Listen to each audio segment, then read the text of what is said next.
So yun mga lods, magandang tanghali sa ating lahat. So tanghali na pala. So ngayon mga lods, magpapalit tayo ng kilak ng isang montero, yung anti-tip niya mga lods. So dahil nawala yung ano nito, yung remote, wala na atang ibang remote kundi yun na lang nalaglag daw. So isang Montero Sports 2015 model, manual transmission mga lods. Yan. So yun, ang gagawin natin mga lods ay ipapalitan natin siya ng anti-tip. Pati yung isang seat na ito mga lods, isang seat na siya. Yan yung pamalit natin. Yun. Tapos may kasama na rin remote dyan mga lods. So di ko sure kung may battery na to, ready to use na ba. Check natin bawat isa. Kasi iilaw naman to kung may battery siya. So yan. Tingnan nyo kung iilaw. Pasensya na sa kamay na malinis. Dahil ang trabaho natin ay isang mekaniko lamang at taga kabit na mga dapat ikabit. Ayan mga lods. So try natin kung iilaw yung sa dulo nya. Aba, nailaw mga lods. Yung isa, testing natin. Pwede oh. Nailaw. So ibig sabihin ready to use na pala to. So dalawang remote siya mga lods. Ngayon pag nawala yung isa, iwan nyo sa bahay yung isa para meron pa kayong reserva. At hindi na kayo magpapalit ng module. Medyo makikamahalan tong module na ito. Mga lods yan. So tatanggalin na natin. So dalawa yan mga lods, dalawa. So dito na natin lagay. So ito yung siya mga lods. Yan. Buo na siya. Anti-tip to mga lods. Magandang klase ito. Yan. So shoutout sa ating kumpare. Yan. So ito yung ano to? Ano ba ito? Okay. Yung pagkakabit siguro to mga lods. So buksan natin.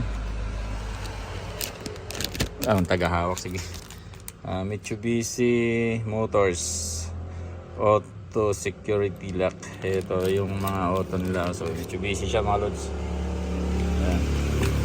So wala bang kasama ditong ginto. So meron na rin siyang wang.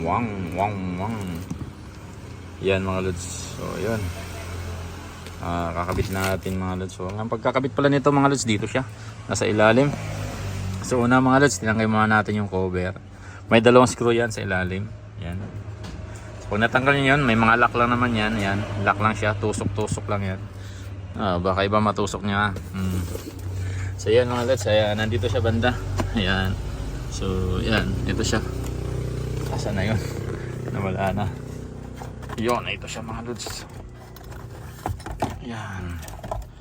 So ito yung papalitan natin. Yan.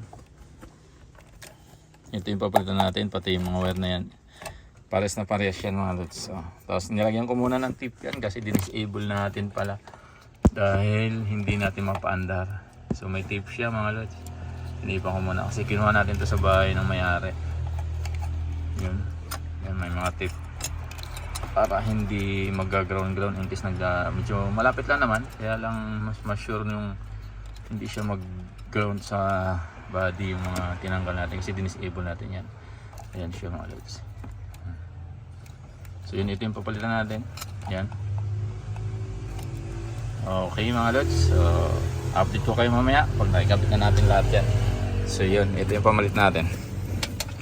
Yan. Diba? Pares na parehas. Yun, may warranty pa pala. Yun. Sige. Pabay muna mga lods. Sabi muna itong ikabit. So yun mga lods. Pansamantala mo natin, didikit na natin Apex. Yan. So nakakabit na yung bago. Yan, titestingin natin. Yun. So sasarado natin mga lods. Yan. So gagamitan natin ng lock. Ng remote. Yan. Yun, natunog na. So yan. Ito. Sarado. Yan. So buksan. Yan. At saka sumasabay din yung signal niya. Yan. Pag i-open natin, sasabay din. Yan. So yun mga lods. Okay na mga lods. So kakabit na lang natin yung lahat. Yan. Ayos na. Yung remote. Yan. Tapos pag patunogin, open. Ayan, wang-wang. Ayan. Kung gusto mo hanapin, di makita. Open mo lang. Tapos, lock. Open.